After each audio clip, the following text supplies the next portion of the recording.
Hey there, Mama, and welcome back to the Moms Overcoming Overwhelm podcast, episode number 179. I'm Emily McDermott, and I'm here beside you on this journey as we work together to declutter your home, head, and heart.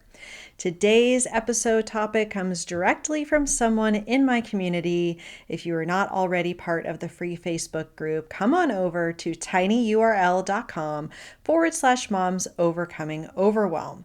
Now, this mama, her name is Amy. She has two kids, ages 6 and 4, and she asks about how do you deal with kids who are emotionally attached to every piece of plastic and paper that comes home with them? This is an excellent question, and I am really excited to answer it today. So, what do you say? Grab that notebook and pen, and let's dive into today's episode. So we are finishing up another bi-weekly decluttering challenge in the group, 15 minutes a day for 5 days. I would really love it if you would join us. So you can actually get a lot done in 15 minutes, whether it be your kids' stuff or your own stuff. And so just come on over and join the Facebook group again, tinyurl.com/moms overcoming overwhelm. So as I mentioned, Amy had this question about kids being emotionally attached to everything coming into their home. And she says, do you include them in decluttering? Do I do it when they're not around? Most of the time, they don't miss the stuff that I get out of the house, but once in a while, they lose their minds over objects they haven't touched or mentioned in months. So let's go ahead and tackle this question. I love this question. Well, there are some kids, I would say, that are definitely more emotionally attached to physical items. That being said, I know for my own kids that if I gave them the opportunity to keep everything, they would keep everything, because it doesn't matter to them whether they're tripping over toys. It doesn't really matter to them if our Lego lab that's currently in the living room takes up every square inch. Just like they would be happy to have candy for breakfast, they would be happy to go to bed at 10 p.m. They would be happy to be on their tablets for 8 hours a day instead of us putting limits on the amount of screen time that they have. So I like to look at setting boundaries for physical stuff the same as I would for their bedtime, for what they're eating, for screen time, anything that's affecting their health and well-being, and their physical environment does affect their well-being. So it's really important that we look at limiting the physical stuff that they have, similarly as limiting other things in their physical environment. So with that in mind, I would recommend that you first have a conversation with them around, okay, you're saying you want to keep all of this, but what does it mean for something to be your favorite? Like, if you could only pick one ice cream flavor, what would it be? If you could only pick one thing to do for your birthday, what would it be? And it's kind of this concept that if everything is special, then nothing is special. And another member of the community told me about this Bluey episode, and those Bluey episodes are short, which is one of the really nice things about them. But it's season 2. The episode number seemed to be different, but when I went to Disney Plus, it was episode 48, and it's called Mr. Monkey Jocks. So I'll be sure to link to that in the show notes. So essentially, it opens up with Bluey looking at a catalog and circling all of the things that she wants to get. Oh, this looks good. This looks good. And meanwhile, the dad Bandit comes in and is like tripping over all the toys. And then Bingo's like, I'm bored. So it's just, they really hit the nail on the head with that show sometimes. And so pretty much the dad Bandit has had it. And he's like, we're doing a chuck out, which is essentially making decisions about decluttering and chucking things out. But when he puts the two bins in front of them to make decisions, lo and behold, they want to keep everything except for this one little monkey, Mr. Monkey Jocks. And then pretty much the dad, I keep wanting to call him dad, but Bandit says, you need to show me Mr. Monkey Jocks is special if you want to keep him. And so then they do all this stuff to make Mr. Monkey Jocks feel really special.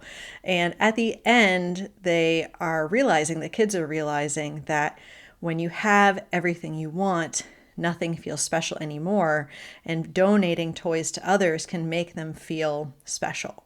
So it's a really cute episode, might be good for those younger kiddos. And essentially, I feel like the one thing I would change with that approach, because if you do have a keep and donate bin, probably your kids are going to say, I want to keep everything. But when you use the container concept, which I talk about all the time, is from Dana K. White. I wish I could take credit. I can't.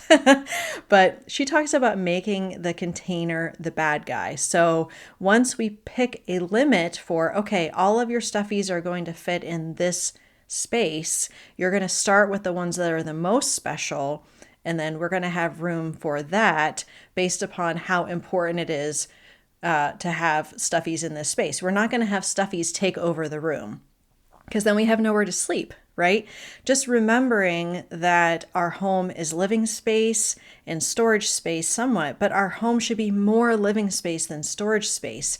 And that kids recognize that having too much stuff prevents us from being able to live and move and do the things that we want to do as a family. So the one thing I would change in that Bluey episode would be, instead of having that keep and donate, to actually use that container concept to make it a little bit more, making that container the bad guy instead. So once you're able to do that, perhaps you still have these trinkets and these junky things that they want to keep.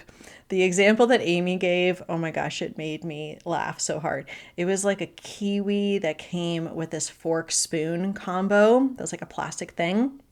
And her child said, I want to keep this forever.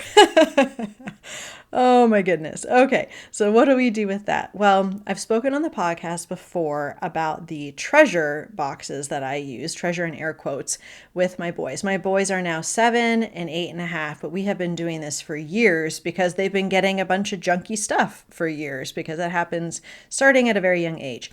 So we're setting a physical limit. I use a small shoebox, and you can decorate it. You can put the kid's name on it. They can put stickers and glitter and whatever they want to do to make it special, so that they are taking ownership of the process.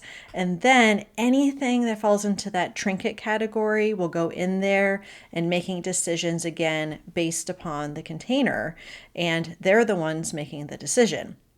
So using the container concept and having those boundaries is really key. Now, another approach that you could take, and I'm going to be linking to several episodes in the show notes, including a new playlist that I have created for episodes all about kids and family. But one of the other recommendations I have is to find what their motivation is. So my kids didn't really want to get rid of things until I offered to try to sell them on Facebook Marketplace, and then they could use the money to do something special. And perhaps instead of getting stuff, that might be an experience. So, okay, well, if I'm able to sell these items, we can go get ice cream, or we can save this to go to a water park.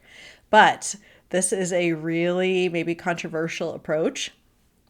If you feel like no one's going to buy this stuff, or it's not worth my time and energy to buy it, to sell it rather, you could just say that you're selling it and just give your kid like $5 or whatever it might be that you'd probably get at the end of having to go through the rigmarole of putting it on Marketplace and dealing with flaky people. Now, again, slightly controversial, since you're kind of like paying your kids to get rid of stuff.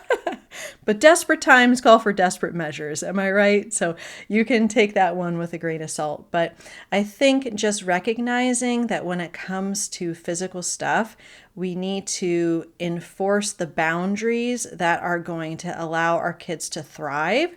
It doesn't make us a bad parent because we are saying no. It's teaching our kids that there are limits around the amount of stuff that we can have in our home, and the way that we can enjoy our time as a family is to focus less on the physical stuff and more on the connection and what we're able to do in our home. So I hope that that was helpful. Again, I'm going to link to all of the episodes in the show notes today to give you some extra support. And if you have a burning question, you can head on over to the community. You can also go to simplebyemmy.com/podcast and you can leave me a voicemail, and I would be happy to feature your question on the show. So I hope you have a wonderful week. I'll see you next Thursday. Bye for now.